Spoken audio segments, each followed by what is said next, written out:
Coming up on Headline Humboldt, a bevy of new traffic laws are set to take effect with the new year. We'll run through the list and keep you on the right side of the law. Also, we speak with author and Professor Pfaelzer and Sheri from the Eureka Chinatown Project to discuss the ongoing effort to honor the history and experience of those harmed in 1885 when the Chinese were forcibly removed from the city of Eureka.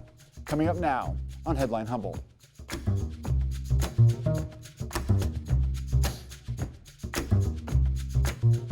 From the top of Humboldt Hill, this is Headline Humboldt. I'm James Falk. Thanks for joining us. History, as we all know, is complicated. Our nation as a whole has a history that on one level honors the hope and ideals set forth in the Declaration of Independence. On another level, however, it's clear that we have tragically missed the mark in our efforts to establish a just and sturdy union of equal states and people. How we wrestle with these dual legacies helps define who and what we are in any given moment of history.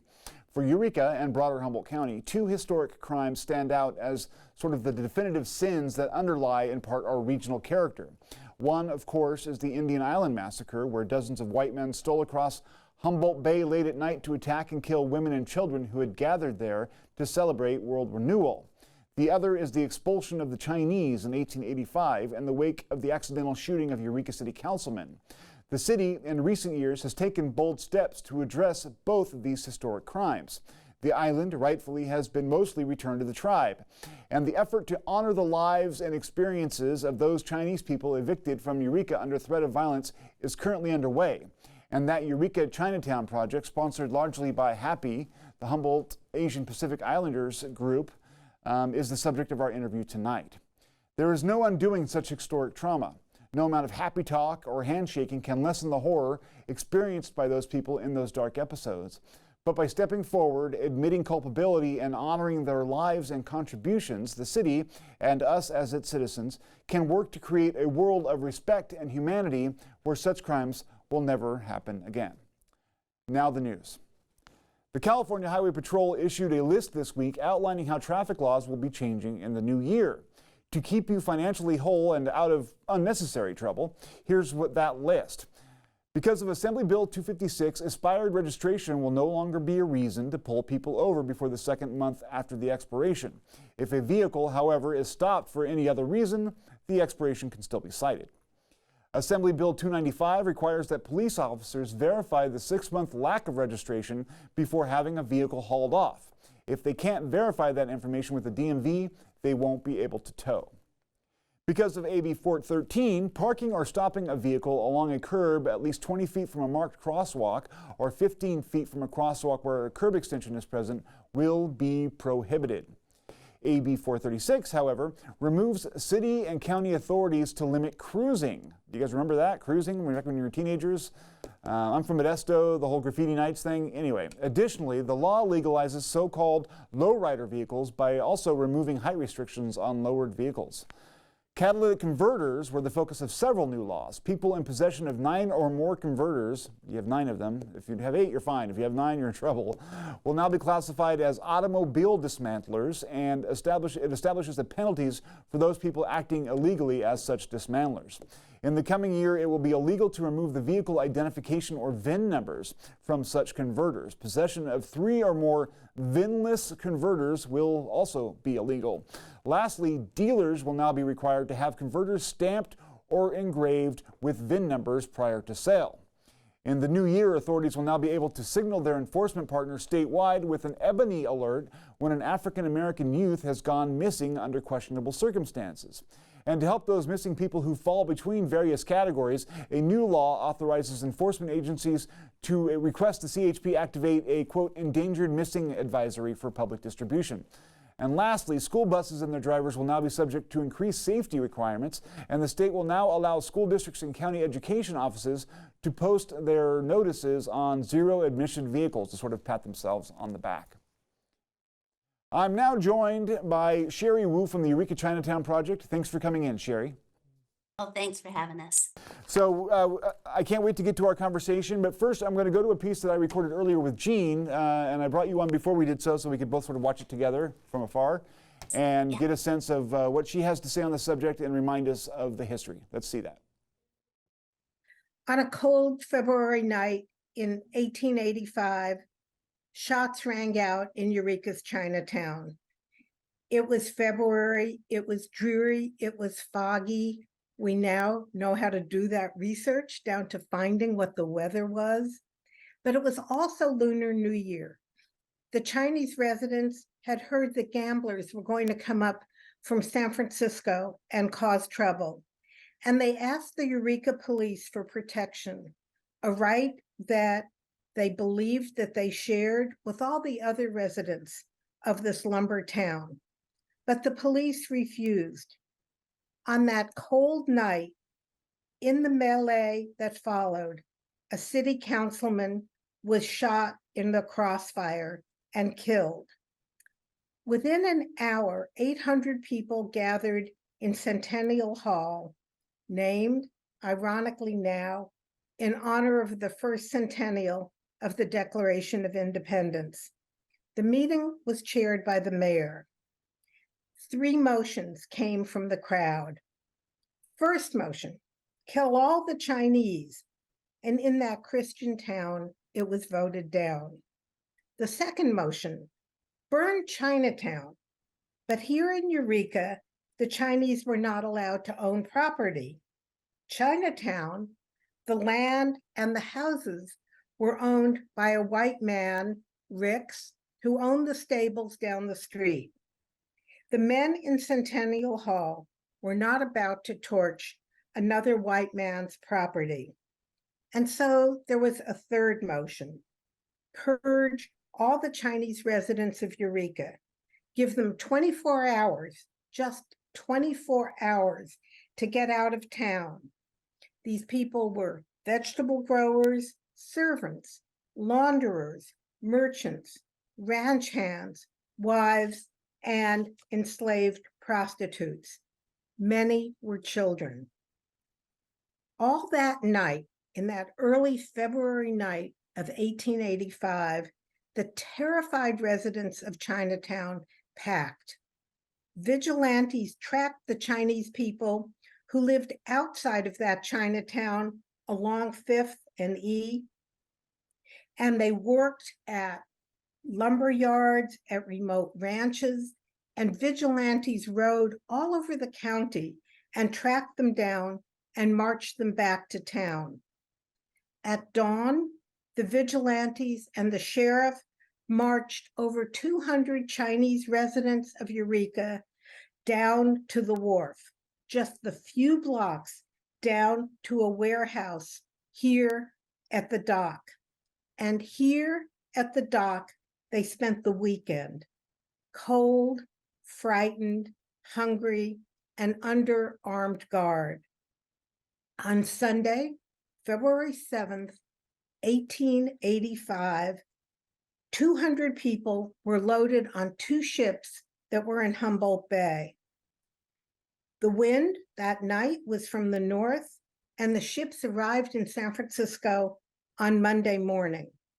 The custom house, which was then the immigration station, was still closed from the weekend, and the Chinese people from Eureka fled into San Francisco's Chinatown. That same afternoon, after that terrifying weekend, the Chinese regathered. They made a historic announcement. They would sue Eureka for the economic damage done to them, and most urgently, they would sue for being the victims of mob violence. The lawsuit was called Wing Hing v. the City of Eureka. We think it's the first lawsuit, perhaps the first lawsuit in the United States for reparations. A year later, in 1886, there was a mop-up. The surrounding towns of Arcata and Crescent City celebrated the anniversary of this purge by rounding up all of the Chinese from the county. Some Chinese miners remained in the hills. They were protected and hidden by the Karuk. Soon, over 300 towns across the Pacific Northwest followed Eureka's lead. Now the Eureka Chinatown Monument is marking the purges. It insists that we remember, that we teach, that we honor this history. This monument also marks now the return of a large Asian community to Humboldt County, who work and live and go to school, who open businesses, who teach, who work in the medical profession in our community. This monument is part of the reparations that the early Chinese sought.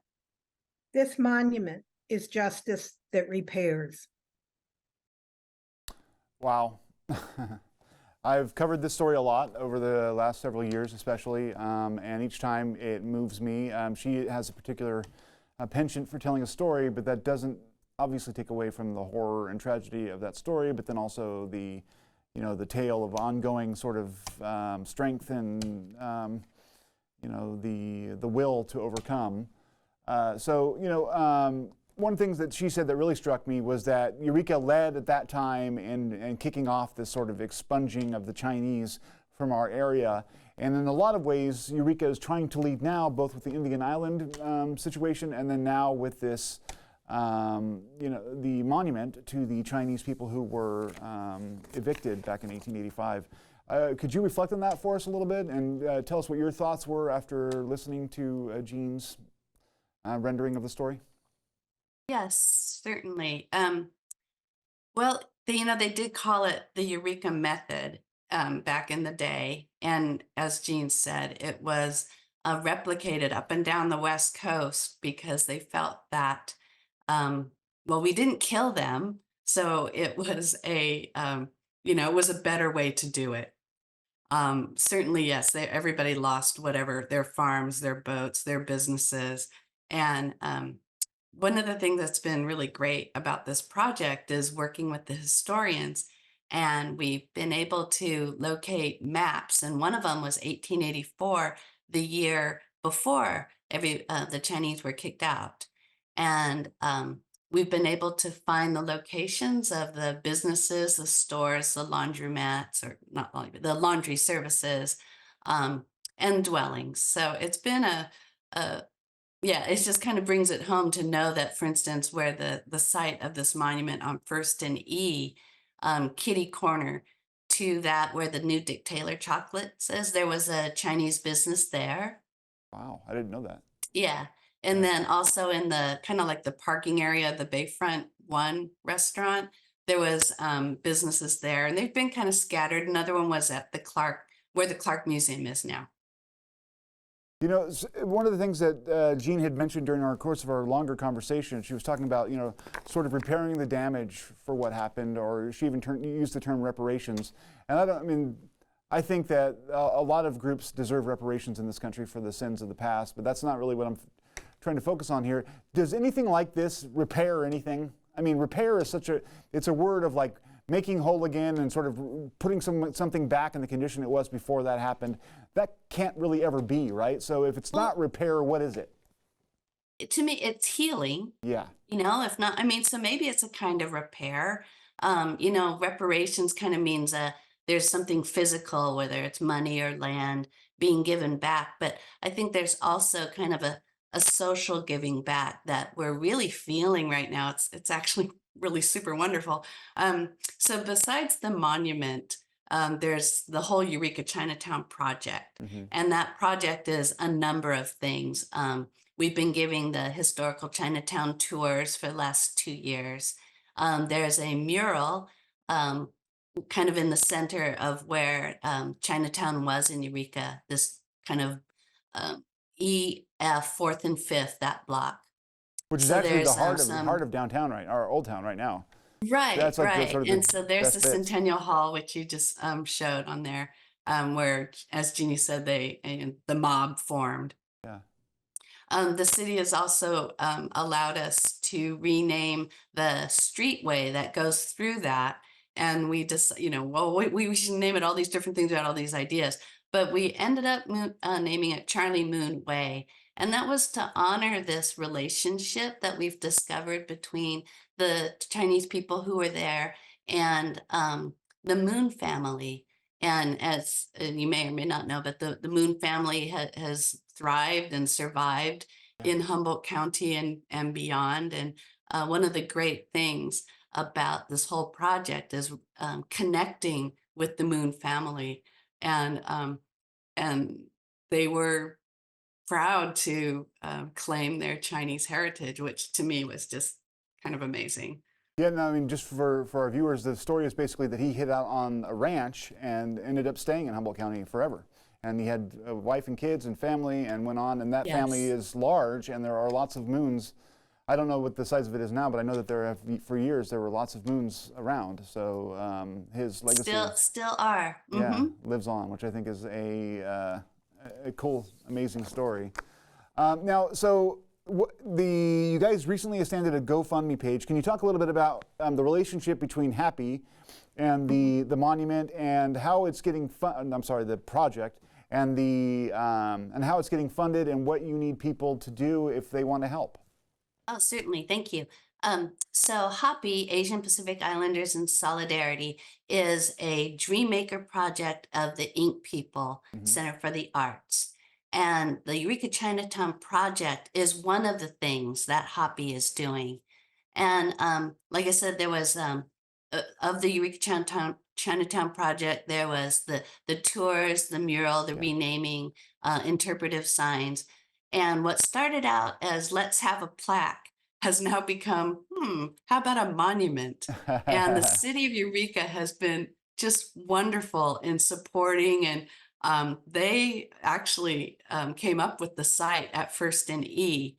And then, like I said, we discovered that actually that First and East corner is really in the center of the different Chinese businesses that were in Eureka at that time. So that was synchronistically discovered afterwards. So yes, wow, that's I know. amazing. That's cool. Just amazing. Yeah. And the design of the monument is also, when you were talking about reparations and healing, the design is really for that. There's a poem that a local poet, Daryl Chin, has written. The monument is meant to be reflective and healing. There's going to be markers, and on the markers, they say things like community and hope and resilience. And these are concepts that that we hope people will feel when they come to this monument. I particularly like the monument that says community, because it's not just, our Chinese or Asian community, but everybody who has been supportive of this project. And I tell you, it's been amazing. I've been to a lot of Rotary talks and Kiwanis Club talks, and everybody is just so supportive. Yeah, it's wonderful. And since you asked, they have been also supportive in terms of funding. And we do have a GoFundMe page. We've been fundraising for definitely over a year.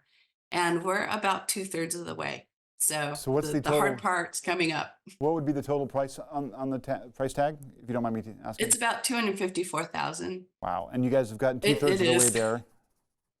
Yeah, about 2/3 of the way. Okay, so you have a little bit more to go. And so people can give by going to the Happy website, is that right?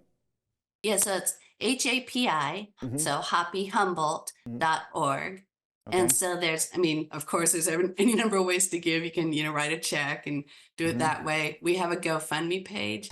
And also there's an online way to, if you don't want to go through GoFundMe, but you just want to go through our website, there's a way you can do that online too.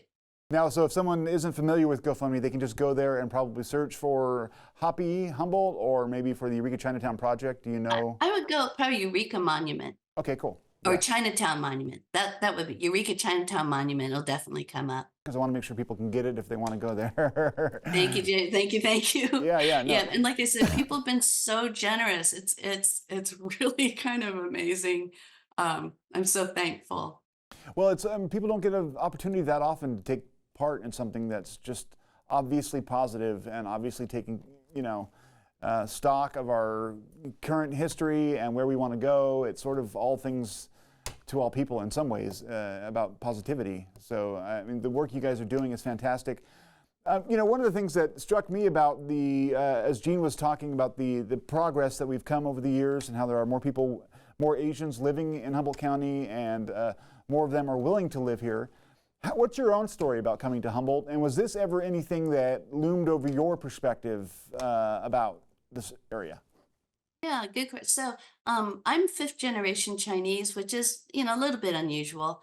We have a birth certificate of a great great grandmother who was born in 1850 in Stockton. Wow. And so, Wow. I think my background is a little bit unusual, Mhm. but my husband and I moved up to Humboldt in 1989. And when I told my family that we were moving up to Humboldt, they all went, and they said, no, that's not a great idea, but they didn't really know why. Yeah. They just said, no, you shouldn't do that. We have a kind of a running joke in the community about how we're all called by each other's names, that whole Asians look alike thing, it's kind of an inside joke between all of us. Yeah. But my children have had very few racial incidents. They're there, but because I think my background, I grew up in Sacramento where there was a fairly sizable Asian population, like in my high school. So I haven't, maybe I just don't even recognize sometimes when there's overt racism. Yeah. I know it's there though. And I do know that we do a lot of work with Cal Poly Humboldt and CR students, and they are not that comfortable Yeah. from where they're coming from, maybe LA or the bigger cities. And I'm glad that Hoppy is here so that they know that there's a community here. Yeah, I mean, if nothing else, just the mere culture shock of coming to a place that's so predominantly white when they're from somewhere where there was probably some significant diversity could be a shock to the system for sure. And I think that that's changing a little bit. We are getting increased diversity. I mean, what is this sounds like a weird question, but what is the state of the Asian Pacific Islander community in Humboldt County right now? Is it burgeoning? Is it growing? Or has it been sort of rolling along steadily at the same size? What's your impression? My impressions, I don't have like the data, right? Sure. So Yeah, of course. this is just, me, IMO and my information. But it seems to be rolling along. And, we have different communities like the Lao community, the Hmong community. So, it's probably growing slowly, I would say. Yeah. It's fascinating to watch how these things shift over time. There's a growing Hispanic population, a growing African American population. I look forward to the day when there's a little bit more color on the buses, and I think that we could use that perspective that a lot of times we miss. When I was going to school at Eureka High, there were only a few people of color in the whole graduating class. So. Shout out to the Eureka High. For the last 2 years, we've given Chinatown tours to the history classes there. Oh, wow. And so I'm really hoping again that, this story is a permanent story. It doesn't just, die down and get erased again and everybody has to do a bunch of work to bring it back up to the surface. So yeah. I'm hopeful it's becoming part of the curriculum. Yeah, and when I was a kid, I knew vaguely that something had happened, but that was it. And I knew that was up until I was almost 30. So one thing I want to ask you about is, these kinds of things have happened in a lot of communities, and it's a gross part of our collective history. Why is it important that we revisit these things all these years later? Oh, well, one of the things that's been so great with the students is talking to them about critical thinking and why did this happen? Well, what are the things that led up to it? Income inequality, uncertainty, people feeling unsafe, both white people and the people of color, right? So when these conditions happen again, we have to be on the lookout for things like this. Overt racism and scapegoating. We have to be on the lookout for it. Absolutely, and that sort of leads into and answers my next question, which is, are we immune from these kinds of things now? I know what my answer is, but I wanted to sort of hear your perspective. Frowny face. So you kind of know where I'm coming from. Yeah, well, the demonstration since 2016 of what's happened in this country, I think to a large degree answers that question. But did you want to offer an opinion about that? Yeah, anti-Asian hate is definitely on the uprise. Yeah. Data support that. So it does feel good to be able to give our community something that is, anti-hate. Yeah. So something to support and to feel, better about it. I mean, I'm not gonna say you feel good about it, but you feel better and you feel like you're doing something. And I think that's something that really came out with, we were talking about the Eureka method, Mhm. how this purging of your Chinese people and, just get them out, run them out of town. We're kind of starting a new Eureka method in that this Eureka Chinatown Project, like I said, there was the mural, the renaming of the alley, and interpretive panels, and now the monument. And this is being repeated in Red Bluff. Oh. And they basically they took the city of Eureka's proclamation to rename the alley, and basically kind of did a cut and paste, from Eureka to Red Bluff. So it's kind of like the new Eureka method. Yeah, well, no, that's a great transformation right there, right? I mean, that's sort of seems like maybe the whole point of all of it is to heal and learn and do something different the next time that the situation arises. Right. Now, you guys have been working closely with the city of Eureka, and I just wanted to give you a chance to sort of offer for us your opinion of how the city has done with all of this. I mean, were the council members approachable, city staff? Anything you wanted to offer about what that relationship's been like? I can't say enough good things, really. A lot of their ideas, I mean, they would come to us with, hey, we have a mural space. Would you think about maybe having a mural there? And so, we'd fundraise and kind of make it happen. The same with the interpretive panels that are on those wayfinding signs on 4th and 5th Streets. Mm-hmm. City came up with those too and said, we have 2 panels if you guys would like to use them. And so one of them has the story of the expulsion, and the other one has the kind of the contributions of what the Chinese did at that time. A lot of it was the vegetables, the serving in homes and farms. The city, both this city council and the previous city council, they're so supportive. And Amazing.